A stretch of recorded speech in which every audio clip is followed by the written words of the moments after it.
Welcome to Exams Hangout. In this video, let us look at the probable questions in CLAT 2020 based on Sushant Rajput's death which occurred in the recent past. You might think that this issue is not so important for our exam, but it is really important. If you look at the supplementary material released by the Consortium of National Law Universities on the 1st of June, they asked questions on Arnab Goswami and Palghar issue.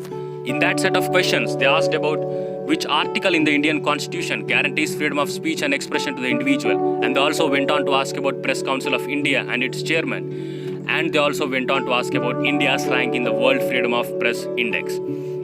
So there is no wonder if they ask laws pertaining to suicides in India by linking it with Sushant Singh Rajput's death. So let's look at them. So the first law is Section 309 of the Indian Penal Code. Section 309 in the Indian Penal Code reads that whoever attempts to commit suicide and does any act towards the commission of such offence shall be punished with simple imprisonment for a term which may extend to 1 year or with fine or with both. What is this? Very simple. If a person attempts to commit suicide or if a person helps another person to commit suicide, then she or he will be punished with a simple imprisonment for 1 year or with fine or with both. But there is an exception that although Section 309 is still in effect, the Mental Health Care Act 2017 has restricted its application.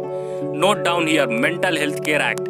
Mental Health Care Act was enacted by the Union Parliament in 2017 to protect persons with mental disabilities and also to prevent suicides.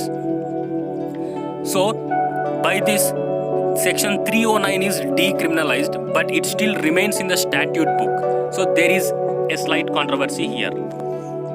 Next thing is important case laws pertaining to mental health or suicides. First thing is Common Cause versus Union of India 2018. In Common Cause versus Union of India, the right to die with dignity is held as a fundamental right under Article 21 of the Indian Constitution. So in this case, passive euthanasia was made legal. So what is passive euthanasia? So first let us understand what is euthanasia. Euthanasia is mercy killing. And in Common Cause versus Union of India, passive euthanasia was made legal. So in Common Cause versus Union of India, the Constitution bench which decided this was a bench headed by the former CJI Deepak Mishra. Why I highlighted this? Because if you look at the first sample paper in current affairs section, questions 3.4 and 3.5 asks about the judge name, the judge which headed that committee in the Bhima Koregaon issue.